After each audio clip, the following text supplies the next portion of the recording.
প্রিয় দর্শক, আশা করি ভালো আছেন। যুক্তরাষ্ট্রের প্রেসিডেন্ট ডোনাল্ড ট্রাম্প জানিয়েছেন, ইরানের চলমান সরকার বিরোধী বিক্ষোভ এবং তার দেওয়া সামরিক হুমকির পর দেশটির সর্বোচ্চ নেতা আয়াতুল্লাহ সাইয়েদ আলী খামেনির প্রশাসন তার সঙ্গে যোগাযোগ করেছেন এবং আলোচনায় বসতে আগ্রহ প্রকাশ করেছেন। রোববার এয়ারফোর্স ওয়ানে সাংবাদিকদের সঙ্গে আলাপকালে ট্রাম্প বলেন, ইরানের নেতারা গতকাল আমার সঙ্গে যোগাযোগ করেছে। একটি বৈঠকের প্রস্তুতি নেওয়া হচ্ছে।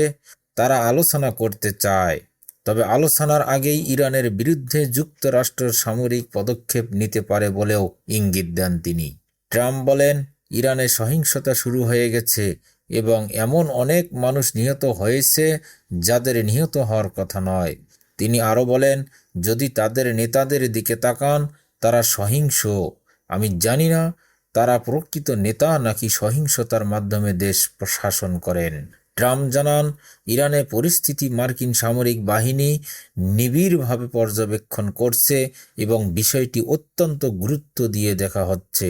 তিনি বলেন, সেনাবাহিনী বিষয়টি খতিয়ে দেখছে। আমরা খুব কঠোর বিকল্প বিবেচনা করছি এবং দ্রুত সিদ্ধান্ত নেব। ইরান কোনো রেড লাইন অতিক্রম করছে কিনা এমন প্রশ্নে নির্দিষ্ট সামরিক পরিকল্পনা প্রকাশে অস্বীকৃতি জানান ট্রাম্প। তিনি বলেন, আপনি কি চান আমি বলে দেই কোথায় আঘাত করব, কখন করব, কোন দিক থেকে করব?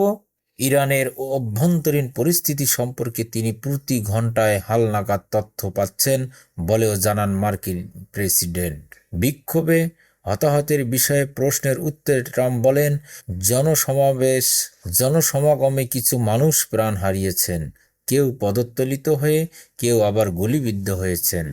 ইরান যা তাদের মিত্রদের সম্ভাব্য পাল্টা প্রতিক্রিয়া নিয়ে করা হুঁশিয়ারি দিয়ে ট্রাম্প বলেন, তারা যদি পাল্টা জবাব দেওয়ার চিন্তা করে, তবে আমরা এমন মাত্রায় আঘাত করব যা তারা আগে কখনো দেখেনি। তিনি আরও বলেন, যুক্তরাষ্ট্রের সামরিক শক্তির ব্যাপারে ইরানের আগে থেকেই ধারণা থাকা উচিত।